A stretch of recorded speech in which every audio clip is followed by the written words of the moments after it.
Comrade आवाज दो, comrade आवाज दो।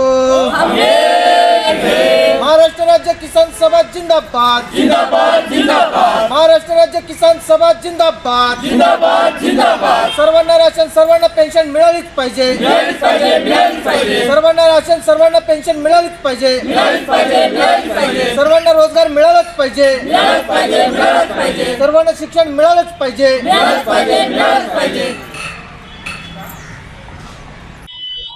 Comrade, आज जी काही तुमची निदर्शनं होती आणि आज काय मागण्या आहेत तुमच्या सरकारकडे? आजच्या आमची जी निदर्शनं आहेत या जुन्या मागण्या आहेत 2020 साली संपूर्ण दिल्लीच्या बॉर्डरवरती शेतकरी आंदोलनासाठी बसले होते आपल्या मागण्यांसाठी आणि ते 13 महिने आंदोलन चाललं होतं, 386 दिवस आणि सगळ्या पद्धतीचा अपमान सहन करून शेतकरी बसले, सगळा अन्याय सहन करून बसले आणि तरी सुद्धा या देशाचे पंतप्रधान या आंदोलकांच्या समोर आले नव्हते। सरत्या शेवटी ते आले, शेतकऱ्यांच्या समोर आले, आंदोलन मागे घ्या म्हणून सांगायला लागले। माझी चूक झाली, मी माफी मागतो आणि तुम्ही ज्या मागण्यांसाठी आलेला आहात त्या सर्व मागण्या तुमच्या मी मान्य करतो। मागण्या अशा होत्या, स्वामीनाथन आयोगाच्या म्हणण्यानुसार, स्वामीनाथन आयोगाच्या शिफारशीनुसार शेतकऱ्यांच्या शेतीमालाला C2+ 50% नफा अशा पद्धतीने हमी भाव मिळाला पाहिजे, हमी भाव आणि हमी भावाचा कायदा झाला पाहिजे अशी आमची पहिली मागणी होती। दुसरी मागणी अशी होती, शेतकऱ्यांचं संपूर्ण कर्ज माफ करून शेतकऱ्यांचा 7/12 कोरा करावा। तिसरी मागणी आमची होती का ज्या आंदोलनामध्ये जे शेतकरी शहीद झाले त्या शेतकऱ्यांच्या नातेवाईकांना 25 लाख रुपये नुकसान भरपाई मोबदला त्यांना दिला पाहिजे आणि देशभर पिकाला कंटाळून, नुकसानीला कंटाळून ज्या शेतकऱ्यांनी आत्महत्या केल्या त्यांचा सुद्धा समावेश याच्यामध्ये झाला पाहिजे। आणखी मागणी अशी होती तर त्याच टायमाला दिल्लीच्या आंदोलनामध्ये असताना नवीन वीज विधेयक 2020 आणलं होतं आणि ते शेतकऱ्यांना, जनतेला घातक होतं, ते मागे घ्या म्हणून सांगितलं, पण ते मागे न घेता तेव्हा आश्वासन दिलं, पण आता ते वीज विधेयक ते मान्य केलं आणि पुढे चाललं। तिसरं एक विधेयक आता नवीन आणलेलं आहे, सीड बिल, म्हणजे बीज बिल, आणि शेतकऱ्याने कुठलं बियाणं घ्यावं, कुठून घ्यावं, काय घ्यावं हे शासन ठरवणार आहे आणि त्याच्यामध्ये शेतकऱ्याला काय मुभा राहणार नाही। त्याच्यानंतर आणखी एक मागणी त्याच्यामध्ये अशी आहे की आमच्या शेतीसाठी एक वेगळं बजेट शासनाने करावं, जसं रेल्वेसाठी स्वतंत्र असं बजेट केलं ते शेतकऱ्यांसाठी सुद्धा वेगळं बजेट करावं, ही एक मागणी होती। आणखी एक मागणी अशी आहे की आता वेगवेगळ्या विकासाच्या नावाखाली शासन शेतकऱ्यांच्या जमीन सक्तीनं संपादन करतंय, ती सक्ती करू नये आणि त्याचा मोबदला शेतकऱ्यांना पुरेसा काय मिळत नाही। आताचं उदाहरण द्यायचं झाला तर हावडा पॉवर लाईन चाललेली आहे, त्याचे टावर चाललेले आहेत, 3,300 रुपयाचा त्याला प्रति स्क्वेअर मीटरला भाव दिलेला आहे। कंपनी धंदा करणार आहे, लाखो करोडो कमवणार आहे, पण शेतकऱ्याची 3,300 रुपयामध्ये जमीन कायमची घेतली जाणार आहे। म्हणून कायम स्वरूपाच्या शेतकऱ्याला मोबदला मिळावा अशी एक मागणी आहे। अशा संपूर्ण मागण्या घेऊन आम्ही या शासनाला निवेदन दिलंय, पंतप्रधानांना निवेदन दिलंय का तुम्ही अशा ज्या आम्हाला मागण्या मान्य केल्या होत्या दिल्लीला त्याच्यातली एकही पूर्तता केलेली नाही, म्हणून राष्ट्रीय निषेध दिवस म्हणून आम्ही संपूर्ण भारत देशामध्ये पाळलेला आहे।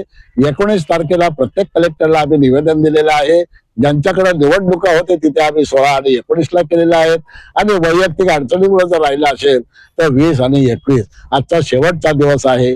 आम्ही असं उपविभागीय अधिकारी किंवा कलेक्टरांच्या माध्यमातून पंतप्रधान साहेबांना आणि मुख्यमंत्री साहेबांना हे आमचा निषेध दिनाचं निवेदन आणि आमच्या मागण्यांचं परिपत्रक पोहोचवलेलं। आता जे काय स्मार्ट मीटर लावण्यासंदर्भात सक्ती केली जाते त्याबाबत आपली काय भूमिका असणार? स्मार्ट मीटरच्या बाबतीमध्ये आमची तर पूर्ण भूमिका आहे का हे मोदी सरकारचं अदानीकरण आहे आणि या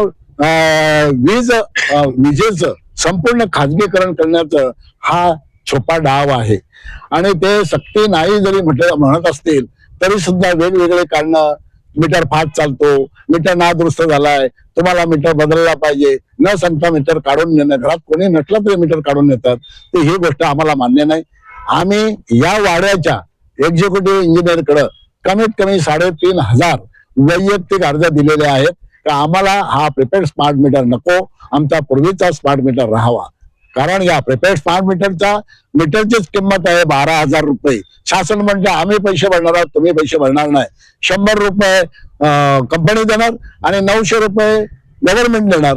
मग बाकीचे राहिलेले 11,000 कोणी भरायचे, हा प्रश्न तिथं प्रलंबित राहतो. आणि वीज मीटरच्या बाबतीमध्ये जेव्हा वापर कमी असेल तेव्हा रेग्युलर रेट असेल आणि जेव्हा वापर वाढेल तेव्हा प्रचंड वाढेल. तसं तसं ते बिल वाढत जाणार आहे. आणि जर आम्हाला तक्रार करायची असेल तर कुठेही यांची तक्रार करता येणार नाही. फक्त कलेक्टरकडे तक्रार करायची आहे. त्या ऐकतील ना ऐकतील का त्यांचेच सगळे एलडीओ तिथे बसणार आहेत.